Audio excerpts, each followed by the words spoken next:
Assalamualaikum warahmatullahi wabarakatuh. Selamat siang, saudara-saudara sekalian. Berjumpa kembali dalam video pembelajaran mata kuliah Rekayasa Pencahayaan Arsitektural.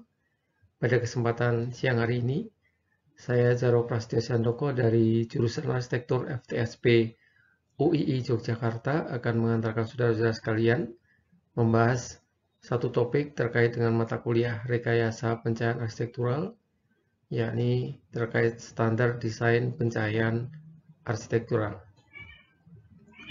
Mari kita bahas pembahasan mengenai topik ini. Terkait dengan standar desain pencahayaan arsitektural, banyak organisasi telah menetapkan standar yang membahas desain pencahayaan, keselamatan, kinerja bangunan, baik dari sisi pemasangan, instalasi, dan juga pengujian, serta tingkat pencahayaan pada suatu bangunan. Standar di sini diartikan sebagai norma atau persyaratan yang menetapkan dasar untuk pemahaman dan penilaian tentang bahan, produk, dan proses. Di sini mereka juga memastikan bahwa produk dan layanan yang diutarakan dalam sebuah standar itu aman bagi lingkungan.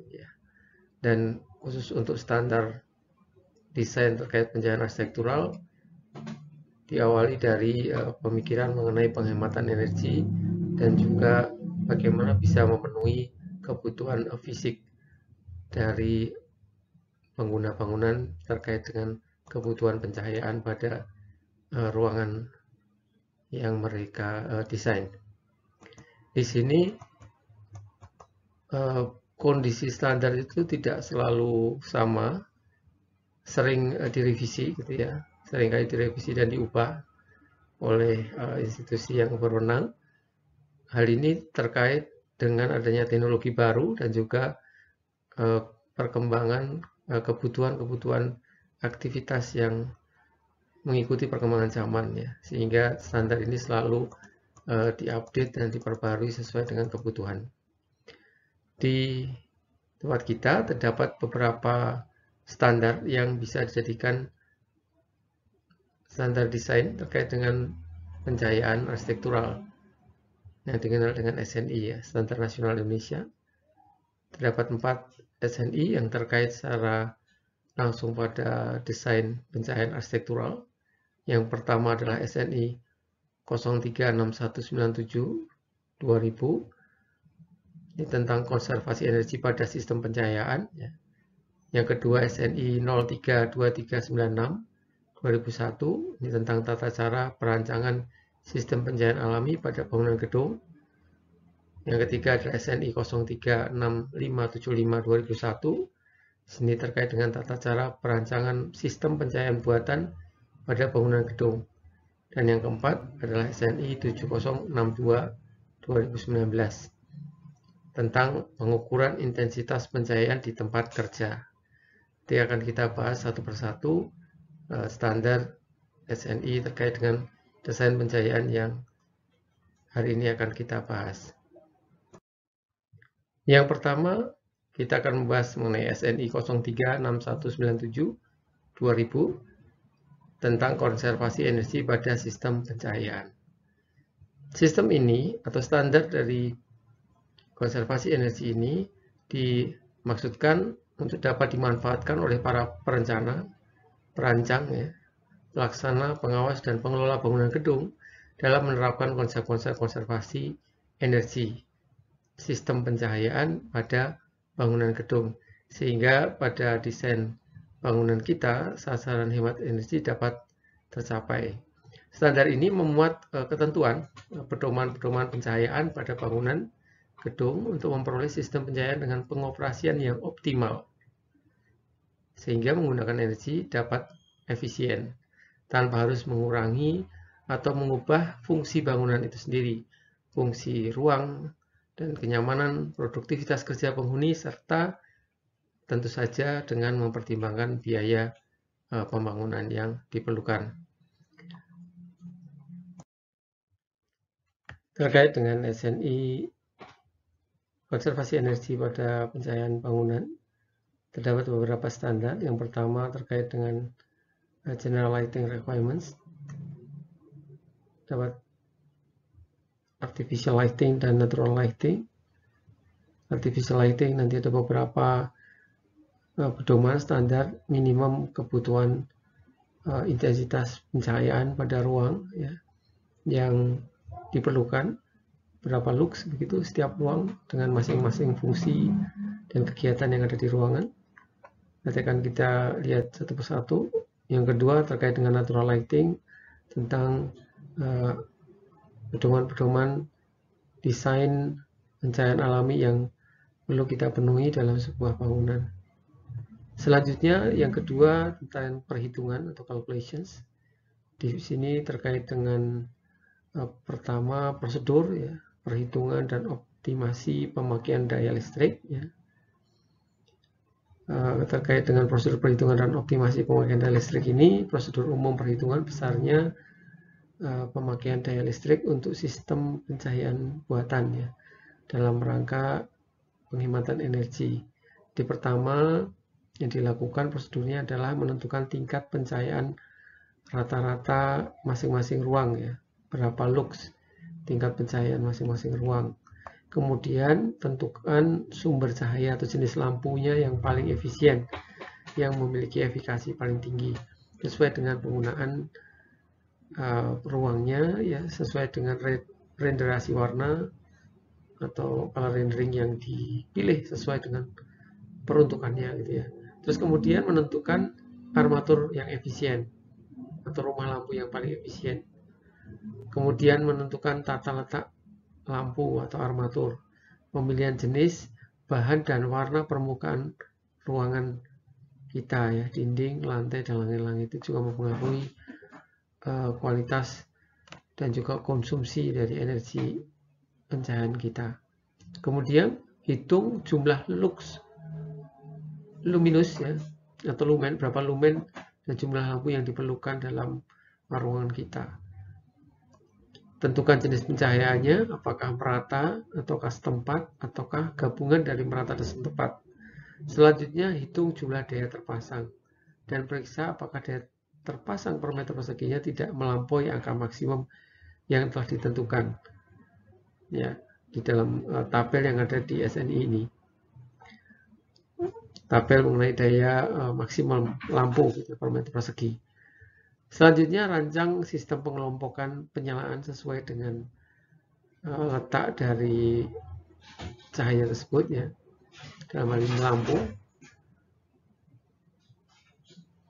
Terus kemudian sistem pengendalian penyalaan tersebut disesuaikan dengan pemanfaatan pencahayaan alami dalam ruangan tersebut. Jadi dikombinasi ketika siang hari apakah memerlukan penyalaan atau tidak gitu ya, lampu pencahayaan buatan tersebut ya.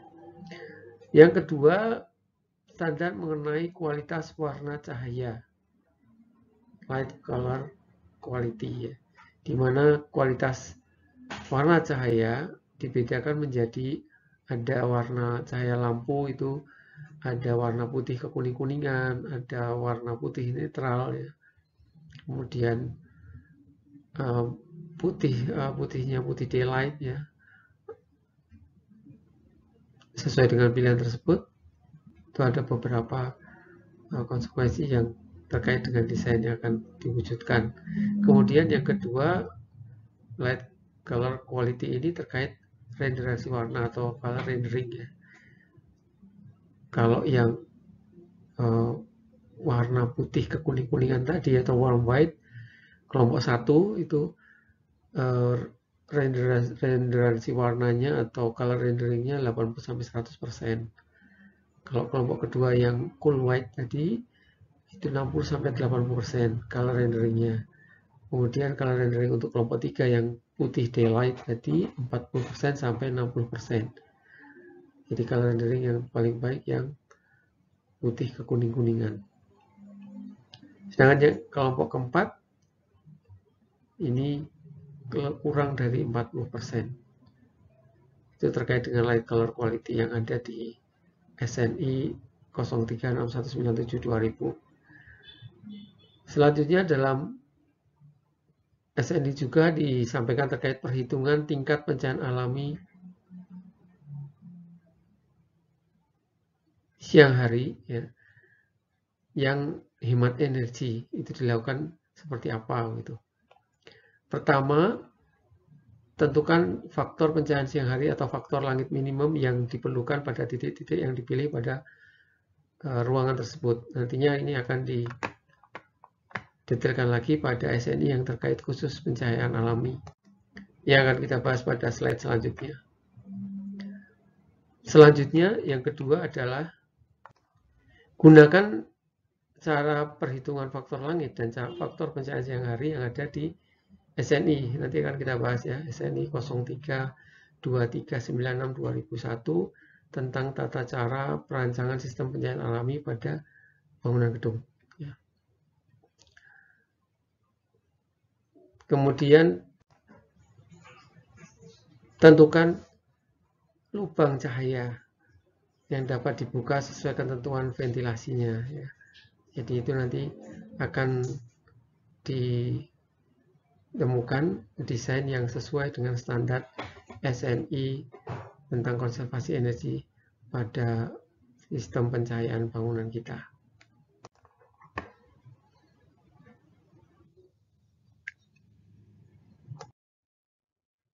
Pada slide ini kita bisa melihat persyaratan umum pencahayaan ya, terkait pencahayaan buatan yang harus dipenuhi ya. Tingkat pencahayaan minimal yang direkomendasikan tidak boleh kurang dari tingkat pencahayaan pada tabel nomor 1 ini. Mulai dari fungsi rumah tinggal, perkantoran, lembaga pendidikan, hotel, restoran, rumah sakit atau balai pengobatan, pertokoan, ruang pamer ya, individual, industri ya, atau umum, dan juga rumah ibadah. Di sini mulai dari tingkat pencahayaannya berapa lux yang harus dipenuhi, kemudian color renderingnya itu masuk kelompok mana, kelompok 1, 2, 3 itu, atau 4. Terus kemudian terkait temperatur warna color temperatur ya, apakah warm white, cool white, atau daylight seperti yang tadi, berkesesuaian dengan color renderingnya. Masing-masing fungsi ruang terdapat standar dan rujukan masing-masing jenis dan juga level dari renderasi warna yang dibutuhkan dan juga tingkat pencahayaan yang menjadi standar dari ruangan-ruangan tersebut. Pada tabel 2 ini, pada SNI yang sama, ini terkait dengan daya maksimum per meter persegi tadi. Tidak boleh melebihi nilai sebagaimana tercantum pada tabel ini. Gitu ya. Setelah kita hitung, mulai dari ini ruang ada bioskop ya, ruang kantor, hotel, rumah sakit, jalan dan lapangan, itu berapa. Apabila setelah kita hitung melebihi pada daya maksimum ini, maka perlu kita turunkan supaya lebih hemat secara perhitungan energinya. Selanjutnya terkait SNI yang khusus membahas mengenai pencahayaan alami, yaitu SNI 03-2396-2001 mengenai tata cara perancangan sistem pencahayaan alami pada bangunan gedung.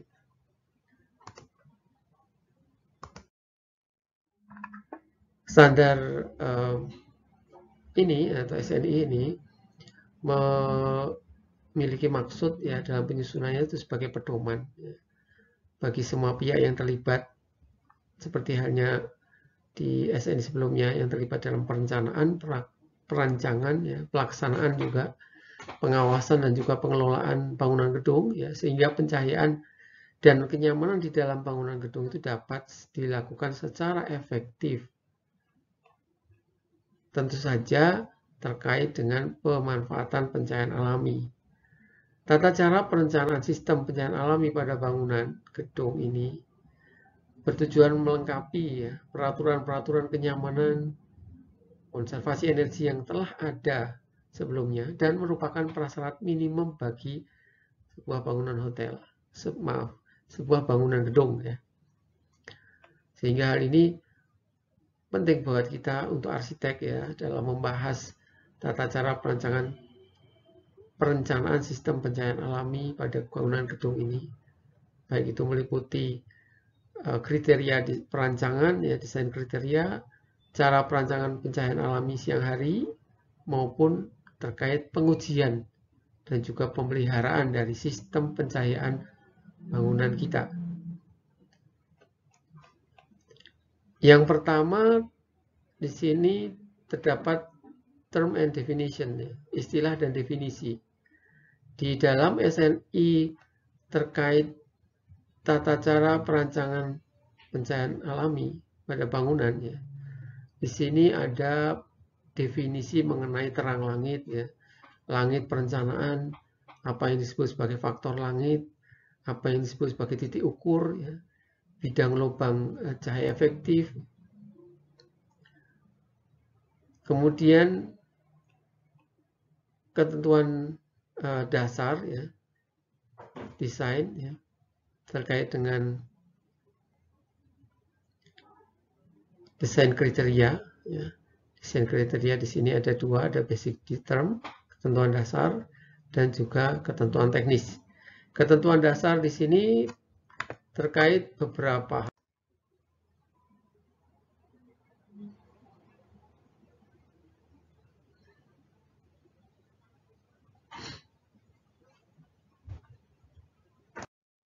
Salah satu ketentuan umum yang ada pada SNI terkait dengan pencahayaan alam ini terdapat istilah faktor pencahayaan alami siang hari yang nantinya perlu kita tentukan dengan hasil desain yang kita buat.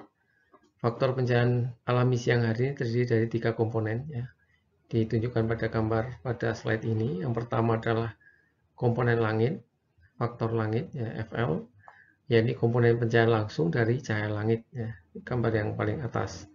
Yang gambar tengah adalah komponen refleksi luar atau faktor refleksi luar, FRL, yakni komponen pencahayaan yang berasal dari refleksi benda-benda yang berada di sekitar bangunan yang bersangkutan. Sedangkan yang ketiga, yang paling bawah adalah komponen refleksi dalam. Faktor refleksi dalam atau FRD adalah komponen pencahayaan yang berasal dari refleksi permukaan-permukaan dalam ruangan. Dalam hal ini berarti permukaan-permukaan material yang kita pilih untuk dinding, plafon maupun lantai. Dari cahaya masuk dalam ruangan akibat refleksi benda-benda di luar ruangan ya, dari cahaya langit. Selanjutnya pada slide ini kita bisa melihat bagaimana menentukan posisi titik ukur. Sama seperti tadi pada ketentuan umum terdapat adanya titik ukur yang perlu kita tentukan dan juga lubang cahaya efektif ya. Ada dua istilah tersebut yang disebutkan dalam ketentuan umum pada SNI tentang pencahayaan alami pada bangunan. Nah, di sini pada gambar sebelah kiri kita lihat gambar potongan jendela atau potongan lubang cahaya. Di situ menunjukkan lubang cahaya efektif yang dibentuk oleh jendela tersebut ya. Itu ukurannya untuk tinggi jendela itu menggunakan notasi H ya. Terus kemudian kalau lebarnya menggunakan notasi L besar. Itu adalah lebar dan tinggi jendela setelah dikurangi elemen-elemen penghalang jendela itu sendiri ya, misalnya kusen, jalusi, dan regel dan sebagainya gitu ya. Setelah dikurangi hal-hal tersebut menjadi dimensi dari lubang cahaya efektif. Terus kemudian di situ juga ditentukan ada titik U. Titik U itu adalah titik ukur. Titik ukur itu tingginya adalah tinggi meja kerja di mana kita beraktivitas. Kalau kita bekerja atau beraktivitas menggunakan meja, berarti ketinggian meja. Letak posisi titik ukur di atas meja kurang lebih 0,75 meter. Jadi kalau ukuran meja Anda lebih tinggi atau lebih rendah, nanti bisa disesuaikan posisi TUU-nya dan TUS-nya, titik ukurnya. Sedangkan jarak dari lubang cahaya efektif itu sepertiga D.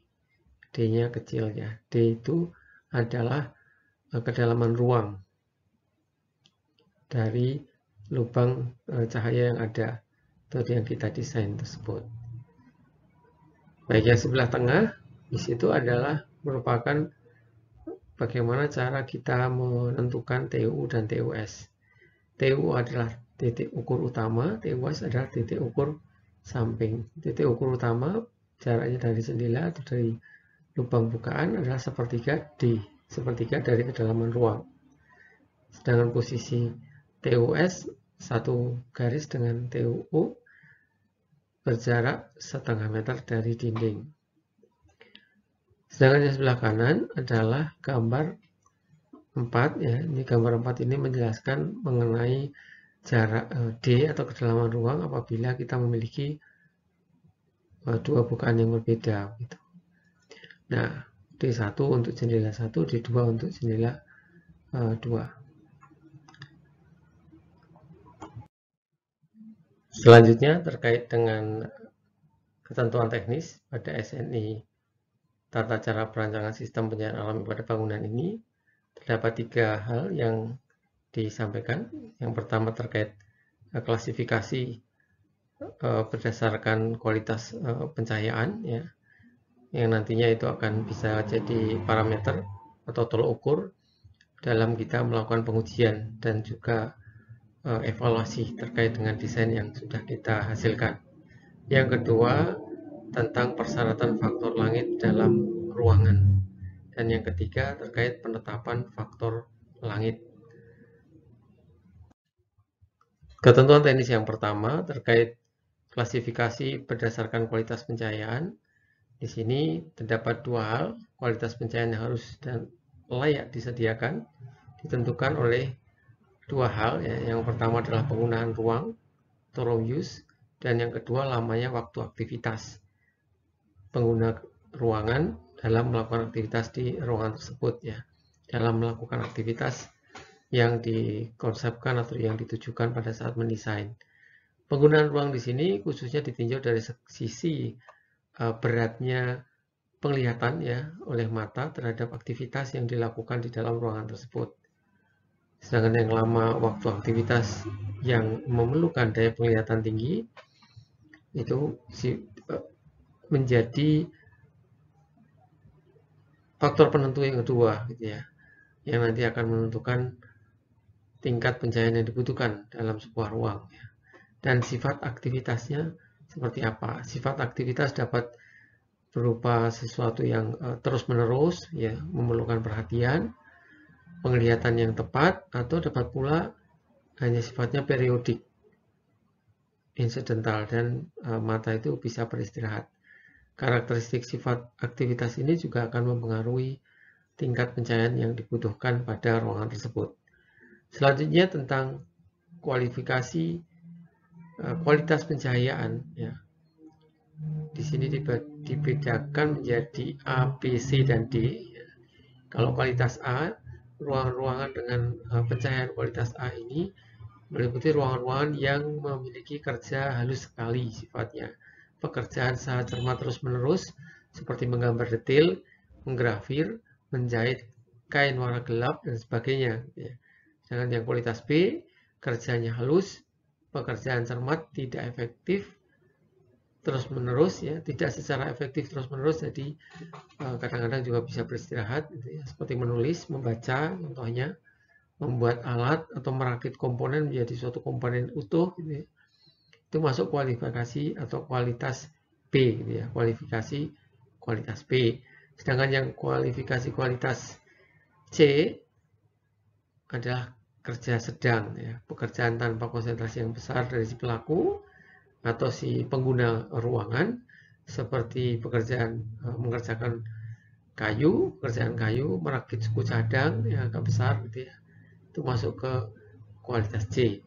Sedangkan yang kualitas D adalah kerja kasar. Pekerjaan di mana hanya detail-detail yang kasar yang harus dikenal. Seperti pada gudang, lorong, lalu lintas orang yang untuk sirkulasi dan lain sebagainya. Itu yang masuk ke kualitas D. Nantinya kualitas A, B, C, dan D ini akan kita gunakan sebagai tolok ukur ketika kita melakukan evaluasi dan penilaian atau pengujian terhadap desain kita, apakah sudah memenuhi SNI ini atau perlu direvisi dahulu desain kita. Yang kedua, terkait dengan ketentuan teknis, yakni persyaratan faktor langit dalam ruangan. Nilai faktor langit dari suatu titik ukur dalam suatu ruangan harus memenuhi syarat-syarat sebagai berikut. Ya. Pertama, sekurang-kurangnya memenuhi nilai faktor langit minimum atau FL min yang terdapat pada tabel-tabel ini, ya. Tabel 1, 2, dan 3. Tabel 1 itu untuk faktor langit untuk bangunan umum. Nanti kegiatan atau fungsi dari ruangan itu apa, kita klasifikasikan apakah masuk dalam klasifikasi A, B, C, atau D. Klasifikasi pada slide sebelum ini tadi. Jadi klasifikasi A untuk kerja yang halus sekali, B halus, terus C sedang, dan D kerja kasar gitu ya. Nanti kita akan menghitung FL minimum untuk TUU, titik ukur utama. Ini misalnya saja masuk klasifikasi A berarti 0,45 kali D. Jadi 0,45 kali D itu kedalaman ruang dari ruang yang kita sedang desain. Nah, di situ adalah FL minimum yang harus dipenuhi. Ketika nanti kita mendesain sebuah bukaan dan sebuah ruang, terus kemudian kita hitung faktor langitnya ternyata di bawah 0,45 D ini, berarti desain kita perlu direvisi atau diperbaiki, sehingga nantinya bisa lebih dari standar minimum FL yang ada pada tabel ini. Demikian pula yang tabel 2 dan tabel 3. Tabel 2 itu untuk penggunaan bangunan sekolah, tabel 3 untuk bangunan tempat tinggal, baik itu untuk TUU maupun TUS-nya. Kemudian setelah kita bisa menentukan FL dari TUU, ya, di sini bisa juga ditentukan bahwa TUS itu adalah 50% dari TUU, ya, untuk bisa menghitung berapa FL dari TUS-nya. Oke, baik. Setelah kita bisa menentukan bagaimana kondisi kualitas kenyamanan visual atau pencahayaan pada ruangan kita, apakah sudah memenuhi standar atau belum, maka kita bisa menentukan apakah desain kita sudah baik atau istilahnya sudah memenuhi standar atau belum. Kalau misalnya belum, berarti kita perlu melakukan suatu perbaikan desain. Selanjutnya pada slide ini menjelaskan mengenai ketentuan yang ketiga terkait ketentuan teknis yang ketiga, ya, tentang penetapan faktor langit atau scale factor. Di sini dasar penetapan nilai faktor langit, ya, bahwa penetapan nilai faktor langit didasarkan atas keadaan langit yang terang merata atau kriteria langit perancangan untuk Indonesia itu diberikan nilai 10.000 lux, ya, untuk bisa menjadi pedoman atau patokan atau baseline kita menghitung kebutuhan pencahayaan siang hari. Perhitungan faktor langit di sini bisa menggunakan perbandingan atau rasio dari ukuran lubang jendela atau lubang cahayanya, ya, merupakan perbandingan antara H per D dan L per D. H tadi seperti kita sudah ketahui adalah ketinggian lubang cahaya efektif, sedangkan L adalah lebar lubang cahaya efektif. D besar di sini adalah jarak antara D kapital, ya, itu adalah jarak antara lubang cahaya efektif dan juga titik ukur, baik itu titik ukur utama, ya, maupun titik ukur samping. Ini khususnya titik ukur utama, ya. Nantinya bukaan semacam ini juga menyesuaikan dari peletakan jendela terkait dengan posisi titik ukurnya, gitu. Akan berbeda bagannya ketika posisi dari jendela atau lubang cahayanya itu berbeda. Baik, nantinya dari hasil H per D dan juga L per D yang sudah kita tentukan, kita bisa menentukan nilai faktor langit dari bukaan tersebut atau lubang cahaya tersebut dengan menggunakan tabel yang sebelah kanan ini. Misalnya H per D-nya 0,1, L per D-nya 0,1, maka nilai faktor langitnya 0,02. Nanti itu yang akan dikomparasikan, diperbandingkan dengan standar yang tabel 1, 2, 3 pada slide sebelum slide ini tadi gitu ya. Nah, selanjutnya tadi kita sudah membahas mengenai desain kriteria. Selanjutnya kita membahas mengenai bagaimana kita mendesain pencahayaan alami ya. Bagaimana kita mendesain atau merancang pencahayaan alami pada bangunan kita. Terdapat beberapa prosedur atau istilahnya langkah-langkah yang itu dijelaskan pada bagian pertama dari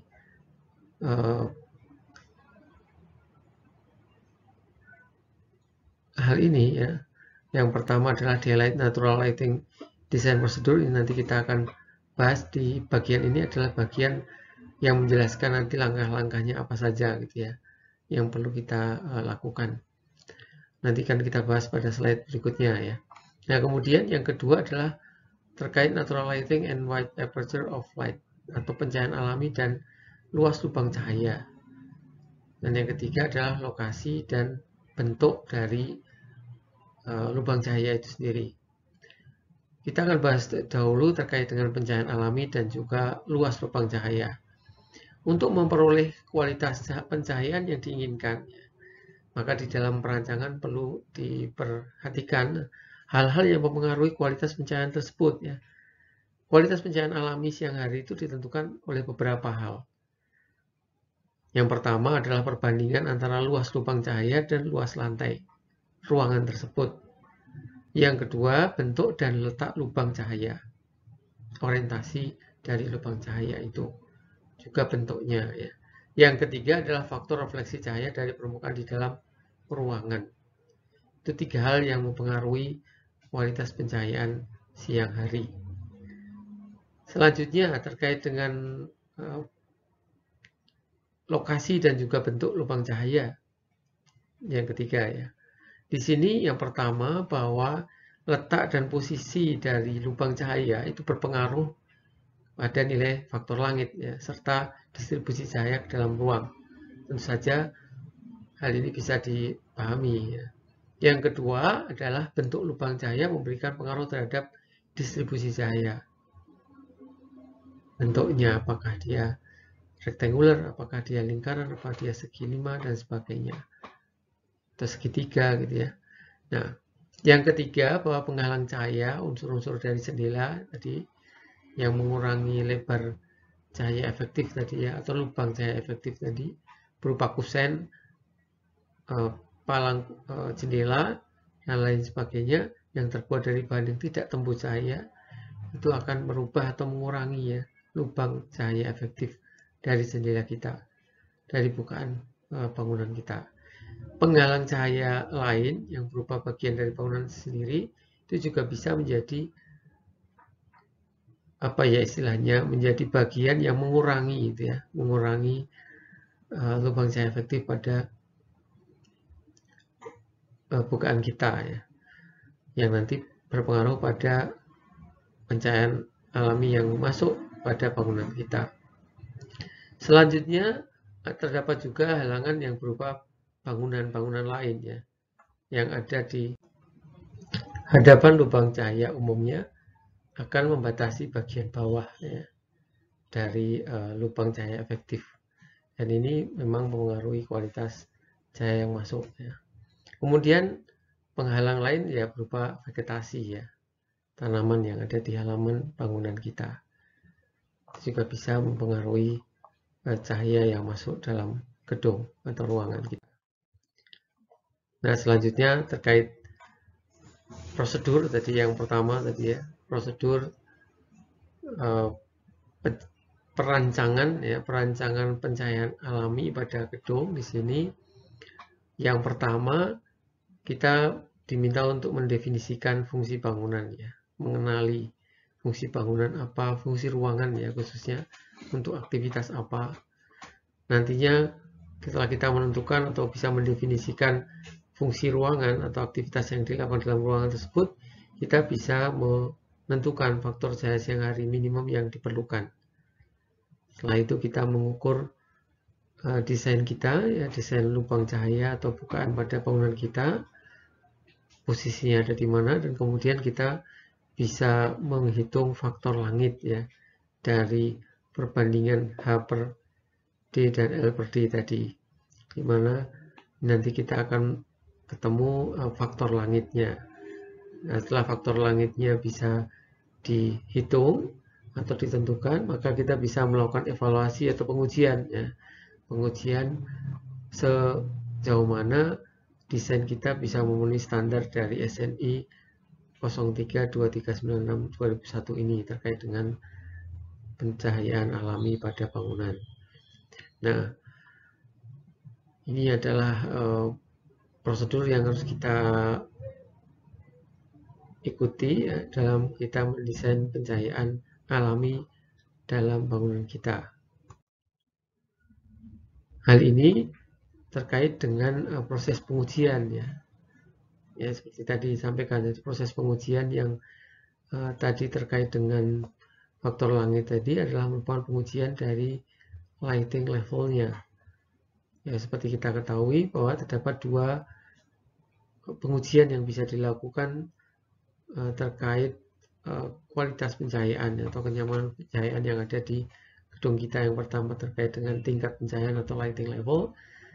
Itu nanti kita mengkomparasikan atau membandingkan faktor langit yang kita desain dengan yang sesuai dengan standar SNI yang ada di SNI yang kita bahas hari ini. Dan yang kedua adalah indeks kesilauan atau glare index, di mana glare index ini untuk mengukur apakah pencahayaan yang kita desain itu menimbulkan ya, berpotensi menimbulkan silau atau tidak gitu ya. Nah, hal ini nanti pada prinsipnya untuk assessment juga ya, menguji, ngetes juga apakah desain kita, desain pencahayaan tersebut bisa menghindarkan pengguna dari silau gitu ya. Karena silau itu sendiri selain dipengaruhi oleh luminasi dari sumber cahaya, juga posisi dari pengamat ya, atau posisi sumber cahaya terhadap pengamat, penglihatan pengamat. Jadi posisi pengamat itu kan menentukan penglihatan si pengamat tersebut terhadap sumber cahaya ya, dalam hal ini matahari kalau pencahayaan alami. Ini posisi duduk ya, posisi beraktivitas dalam ruang juga akan mempengaruhi. Juga nanti untuk mengevaluasi terkait pemilihan material, meja gitu ya, atau kursi atau bidang kerja yang kita jadikan tempat untuk beraktivitas. Apabila kontrasnya terlalu tinggi berarti menimbulkan glare atau silau. Nah, dalam SNI ini terdapat indeks kesilauan masing-masing aktivitas yang diizinkan atau yang dijadikan standar gitu ya, yang nantinya kita sebagai arsitek perlu untuk memenuhi itu atau bisa menjadikan itu sebagai standar terkait kesilauan gitu ya.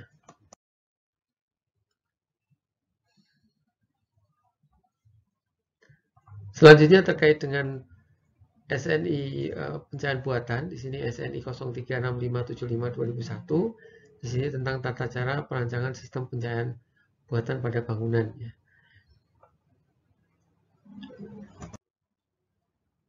Di sini tata cara perancangan sistem pencahayaan buatan pada bangunan gedung. Ya. Terdapat beberapa hal yang bisa kita ambil atau yang kita bisa gunakan sebagai standar dalam desain pencahayaan buatan gedung yang kita desain. Yang pertama adalah terkait dengan tingkat pencahayaan. Tingkat pencahayaan di sini disampaikan perhitungan tingkat pencahayaan ya, meliputi tingkat pencahayaan rata-rata yang distandarkan ya, pada sebuah ruang. Nanti terdapat tabel yang berisi standar berapa lux gitu ya, dalam satuan lux. Ruangan-ruangan yang ada yang pada bangunan kita nanti kita akan desain. Tinggal kita nanti mau baca tabel tersebut, fungsi bangunan yang kita desain apa, kemudian kita akan bisa menentukan standar berapa lux dari intensitas atau tingkat pencahayaan yang diperlukan pada ruangan tersebut ya. Kemudian ada koefisien penggunaan dan juga koefisien depresiasi ya, depresiasi terkait dengan pencahayaan buatan. Terus kemudian tingkat pencahayaan yang kedua terkait tingkat pencahayaan, di sini dijelaskan pula tingkat pencahayaan minimum yang direkomendasikan tadi ya, seperti tabel yang memuat fungsi-fungsi ruang dan juga terkait berapa level dari tingkat pencahayaan yang direkomendasikan. Setelah slide ini nanti akan kita bahas tabelnya. Selanjutnya juga diatur mengenai sistem pencahayaan ya. Di sini dikenal ada sistem pencahayaan merata, sistem pencahayaan setempat dan juga sistem pencahayaan gabungan ya. Dimana ketika sistem pencahayaan ini bisa dipilih oleh arsitek dalam mendesain ruangannya gitu. Yang selanjutnya juga terdapat standar terkait dengan kebutuhan daya ya, terutama daya listrik. Dan yang ketiga terkait distribusi iluminasi. Di sini terkait distribusi iluminasi di standar SNI ini terdapat standar terkait dengan distribusi iluminasi dalam medan penglihatan, dalam artian terkait dengan apa yang kita lihat, objek benda atau objek dari aktivitas kita. Yang selanjutnya luminasi permukaan dinding, luminasi permukaan langit-langit, kemudian luminasi bidang kerja ya. Juga di standar ini terdapat standar terkait kualitas warna cahaya.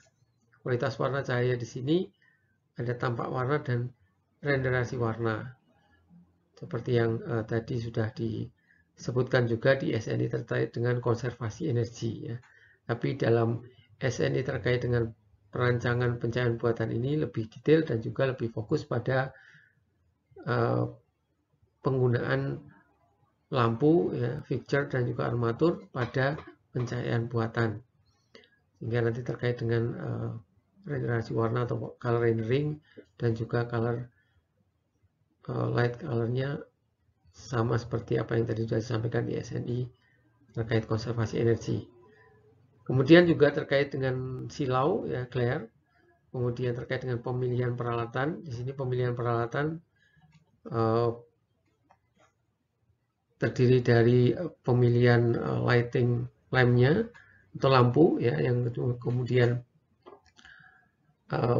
armaturnya dan juga komponen elektrik yang ada di lampu itu sendiri. Jadi di sini ada lampu, ada electrical komponen ya, dalam armatur tersebut dan juga armatur itu sendiri.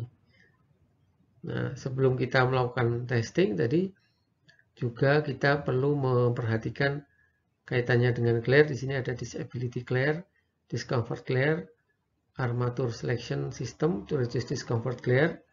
Ini kaitan dengan bagaimana kita pedoman atau standar bagaimana kita memilih sistem armatur atau rumah lampu kita itu untuk mengurangi discomfort glare yang mungkin terjadi. Dan juga sistem evaluasi silau ya. Tadi menggunakan indeks kesilauan ya pada SNI sebelumnya. Nah, di sini disability glare itu diartikan terkait dengan silau yang menyebabkan ketidakmampuan melihat ya. Hal ini bisa terjadi dengan adanya paparan langsung atau mata itu terkena langsung sinar matahari pada objek kerjanya gitu ya. Sehingga langkah antisipasinya adalah dengan antisipasi atau rekayasa untuk mengatasi disability glare pada umumnya untuk mengurangi kontras ya, kontras antara objek dan juga latar belakang objek tersebut. Itu terkait dengan disability glare. terkait dengan discomfort glare di sini adalah merupakan silau yang menyebabkan ketidaknyamanan gitu ya. Kalau ketidakmampuan tadi yang disability ya. Kalau yang discomfort terkait dengan ketidaknyamanan melihatnya. Di sini ada dua alternatif sistem pengendalian discomfort glare. Yang pertama adalah sistem pemilihan armatur ya, yang di bawahnya itu ya, armatur selection system to reduce discomfort glare, dan yang kedua dengan melalui metode sistem evaluasi silau menggunakan indeks kesilauan ya. Nah, selanjutnya kita bisa memilih tadi ya peralatan-peralatan yang dipilih, kemudian kita bisa menghitung jumlah armatur yang di dalamnya juga terdapat berapa lampu gitu ya setiap armaturnya dalam satu ruang, sehingga kita nanti bisa menghitung kebutuhan jumlah lampu dalam sebuah ruangan yang kita desain. Kemudian dari hal tersebut kita bisa melakukan evaluasi atau pengujian gitu ya. Di dalam SNI ini juga terdapat beberapa prosedur pengujian atau pengoperasian dan pemeliharaan di dalam bab itu terkait dengan bagaimana kita mengukur ya atau menguji apakah pemilihan lampu, pemilihan armatur, terus penentuan jumlah lampu yang kita sudah desain itu sudah memenuhi syarat atau belum. Apabila desain kita masih belum memenuhi standar SNI, masih di bawah standar, berarti kita perlu menyesuaikan desain kita dengan perhitungan yang sudah kita lakukan berbasis pada SNI ini gitu ya. Sebagaimana kita ketahui bahwa tingkat pencahayaan suatu ruangan atau khususnya sumber cahaya buatan itu dipengaruhi oleh beberapa hal. Hal-hal yang mempengaruhi inilah nanti yang bisa diubah atau direvisi atau diperbaiki gitu ya desainnya, sehingga nantinya bisa memenuhi standar SNI. Faktor-faktor yang mempengaruhi kualitas pencahayaan buatan ya khususnya adalah pertama posisi pemasangan. Posisi pemasangan apakah menempel plafon atau menempel Ethernet ya, plafon atau Ethernet. Terus kemudian apakah ada jarak antara plafon dengan lampu, misalnya digantung, itu diberi kabel atau tali. Itu posisi pemasangan. Apakah di tengah ruangan, apakah tersebar, apakah di pinggir ruangan dan sebagainya. Itu terkait dengan posisi. Yang kedua, umur lampu. Umur lampu untuk mengurangi balas dan sebagainya begitu. Di sini juga terkait dengan pemeliharaan listrik, tapi kalau terkait dengan pemeliharaan itu lebih ke operasional ya. Yang pada saat desain itu lebih pada pemasangan armatur, pemilihan armatur, penempatan lampu gitu ya, dan juga posisi kerja si pengamat. Jadi akan jauh lebih baik jika pemasangan atau penempatan lampu itu disesuaikan dengan posisi dari objek atau bidang kerja dari si pengguna gedung gitu ya. Itu untuk meningkatkan kualitas atau tingkat pencahayaan yang memenuhi standar gitu ya. Nah, sedangkan yang terkait dengan glare ya, silau, kalau nanti setelah kita lakukan testing atau pengujian, kita akan temukan nilai indeks kesilauan ruangan kita itu melebihi standar yang ada dalam SNI ini, maka bisa kita lakukan beberapa antisipasi atau istilahnya revisi desain kita, seperti yang tadi sudah saya sampaikan terkait bagaimana kita bisa mengatasi disability glare dan juga discomfort glare tadi. Itu yang bisa kita lakukan ya, agar supaya indeks kesilauannya memenuhi standar nasional Indonesia SNI terkait pencahayaan buatan. Selanjutnya pada slide ini terkait dengan persyaratan minimum gitu ya, yang diperlukan pada sebuah ruangan. Tabel ini mirip dengan apa yang sudah disampaikan juga pada SNI tentang konservasi energi tadi ya. Ada fungsi ruangan, terdapat tingkat pencahayaan lux, kelompok renderasi warna, dan juga keterangan kalau di SNI yang konservasi energi terdapat pemilihan jenis lampunya ya, ada warm white dan lain sebagainya tadi. Nantinya kita mendesain pencahayaan buatan menyesuaikan besaran yang ada pada tabel ini. Apabila desain yang kita hasilkan memiliki tingkat pencahayaan lebih rendah daripada tabel ini, maka perlu kita sesuaikan dengan tabel standar yang ada pada SNI ini. Selanjutnya, SNI yang keempat terkait pencahayaan yaitu SNI 7062 2019. SNI ini membahas terkait pengukuran intensitas pencahayaan di tempat kerja. Standar ini menguraikan tentang metode pengukuran ya, intensitas penerangan di tempat kerja dengan menggunakan lux meter ya. Dan di sini ada dua hal yang disampaikan. Yang pertama terkait dengan istilah dan definisi, yang kedua terkait dengan metode pengukuran. Nah, term di sini ada lux meter, ada local lighting, dan ada general lighting. Di sini lux itu adalah merupakan satuan intensitas penerangan per meter persegi yang diberi atau dijatuhi arus cahaya 1 lumen ya. Sedangkan lux meter adalah alatnya untuk mengukur intensitas penerangan dengan satuan lux. Sedangkan penerangan setempat dan penerangan merata di sini yang dimaksud dengan penerangan setempat adalah penerangan di tempat objek kerja langsung, baik berupa meja kerja maupun peralatan yang digunakan. Misalnya kalau untuk konveksi ya di meja tempat mesin jahit itu ada gitu ya, contohnya.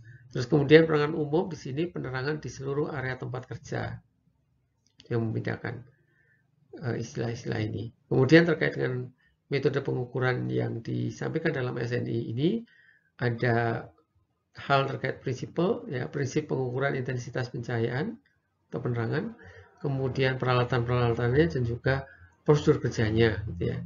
Kalau prinsip-prinsipnya adalah bahwa pengukurannya itu menggunakan lux meter gitu ya. Alat lux meter ini mengubah energi cahaya menjadi energi listrik ya. Kemudian energi listrik dalam bentuk arus itu digunakan untuk menggerakkan jarum skala, sehingga nanti kita akan baca menggunakan lux meter berapa lux intensitas pencahayaan yang ada pada ruangan yang kita desain ya.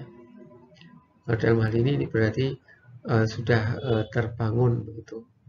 Terus kemudian peralatan yang digunakan adalah lux meter. Prosedur kerjanya adalah dengan menggunakan lux meter itu untuk mengukur pencahayaan yang ada, intensitas pencahayaan yang ada di ruangan ya. Meliputi di sini jelaskan ada preparation, persiapan, ada measurement point determination, bagaimana kita menentukan titik pengukuran ya. Kemudian terkait dengan measurement requirements itu juga kita lakukan terkait dengan persyaratan-persyaratan apa yang harus kita penuhi dalam kegiatan pengukuran tersebut gitu ya, dan juga kaitan dengan prosedur atau tata cara penggunaan lux meter.